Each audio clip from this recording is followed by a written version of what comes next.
मंडलीर मस्तक पुणी आपणार सती कन्या को शीघ्र नेबाकू आसुथिबा आंभमानकर स्वर्गीय बर प्रभु जीशु ख्रीष्ट बहुमूल्य नाम समस्त प्रेमर नमस्कार। प्रिय बंधु, आज आम्भे माने जे प्रसंग ईश्वर वाक्य ध्यान करने को जिबा प्रसंगर शीर्षक मु भयंकर और आश्चर्य भाव निर्मित। प्रिय ईश्वर लोक माने आसंतु वर्तमान आम्भे माने चतुर्थ पर्व जहाँकि पेंटिकोस्ट पर्व विषय देखिबा। सेही पर्व को इजराइल लोक माने 49तम दिवस समाप्त होला परे पेंटिकोस्ट पर्व को 50तम दिवस रे पालन करुथिले। 3500 वर्ष धरी इजराइल लोक माने 49तम दिवस समाप्त होला परे 50तम दिवस रे पेंटिकोस्ट पर्व पालन करुथिले।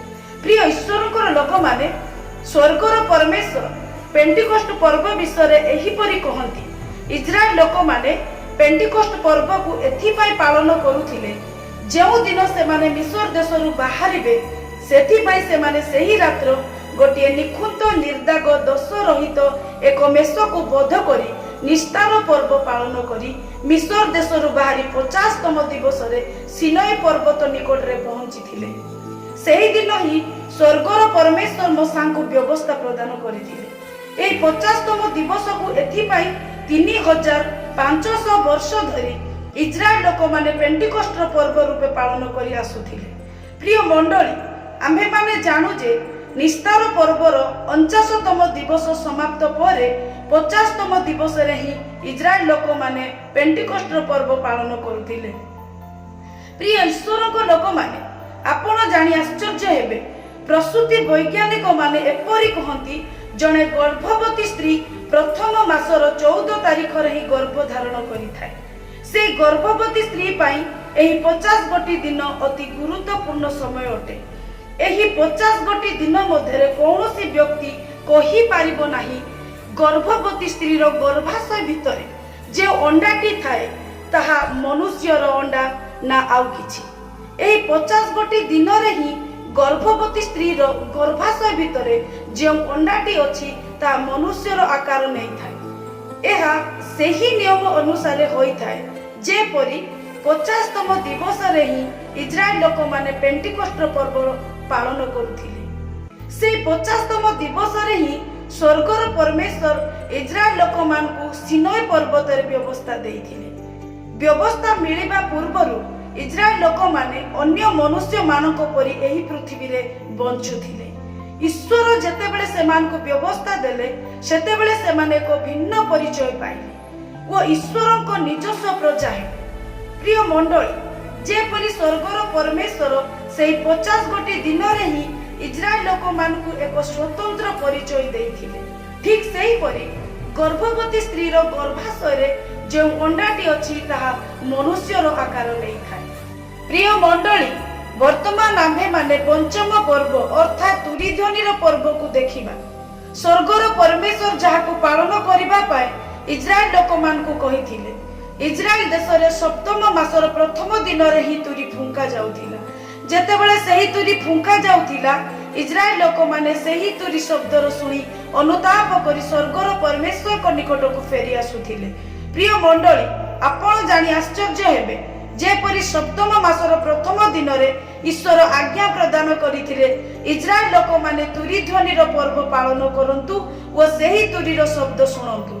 जेपरि इजराइल लोक माने सप्तम मासर प्रथम दिन रे तुरी ध्वनि पर्व पालन करुथिले ओ सेही तुरीर शब्द सुनुथिले, ठीक सेही परि जणे गर्भवती स्त्री रो गर्भाशय रे जे शिशुटी विकसित होइताय सेही शिशुटी सप्तम मासर प्रथम दिन रे ही श्रवण करिबा निमंते सक्षम होइताय। सेतेबेले गर्भवती स्त्रीटी जे सकल विषय कथाबार्ता करिथाय ता अति स्पष्ट भावे गर्भाशय भितरे थिबा शिशुटी सुनी पारिथाय। प्रिय मंडली, आसंतु वर्तमान आम्भे माने षष्ठ पर्व जहाँकि प्रायश्चित्तर पर्व को देखिबा, जहाँ को पालन करिबा पाई स्वर्गर परमेश्वर इजराइल लोक मान को देइथिले। बाइबल रो परमेश्वर मूसाक द्वारा इजराइल लोक मान को एही आज्ञा देइथिले से माने सप्तम मासर 10म दिन रे प्रायश्चित्तर पर्व पालन करिवे। प्रायश्चित दिन को इजराइल लोक माने एक पर्व भावे पालन करुथिले, ताहा मध्य सप्तम मासर 10म दिन रे। प्रायश्चित दिन में महाजाजक एक पशु रक्त पात्र रे घेनी महापवित्र स्थान को जाउथिले। प्रसूति वैज्ञानिक माने कहती से सप्तम मासर दशम दिन रे ही गर्भवती स्त्री गर्भाशय रे विकर्षित हेउथिबा शिशुर शरीर मध्य एक आश्चर्य विषय घटु थाए। से सप्तम मासर दशम दिन रे ही गर्भाशय रे विकर्षित हेउथिबा शिशुटी अपना मार हिमोग्लोबिन ठारू निजर हिमोग्लोबिन अलगा करी निजर हिमोग्लोबिन को तैयारी करि थाए। ठीक सेही परि ही महाजाजक सप्तम मासर दशम दिन रे पशुर रक्त धरी महापवित्र स्थान को जाऊ थाए। महाजाजक जेतेबेले पशुर रक्त को पात्र रे धरी महापवित्र स्थान रे प्रवेश करे सेतेबेले सेही पशुर रक्त प्रायश्चित रक्त रे परिणत होई थाए। प्रिय मंडली, वर्तमान आसंतु आम्भे माने सप्तम पर्व जहा कि पत्रकोटीर पर्व को देखिबा। प्रिय मंडली, मोसांक द्वारा बाइबल रो परमेश्वर इजराइल लोक मान को सप्तम मासर 15तम दिवस रे पत्रकोटीर पर्व को पालन करिबा पई आज्ञा प्रदान करिथिले। प्रिय बंधु, इजराइल लोक माने जो पत्रकोटीर पर्व पालन करुथिले ताहा से माने निज निज गृह रे पालन न करी अपना गृहर बाहर खोला पड़िया रे जेपरि से माने ताहा वायु पाई पारिबे सेथि पई से माने बाहरे तंबू स्थान रे करुथिले। बाइबल रो परमेश्वर मोसांक द्वारा सप्तम मासर 15तम दिन रे ही पत्रकोटीर पर्व पालन करिबा पई इजराइल लोक मानकु आज्ञा प्रदान करिथिले।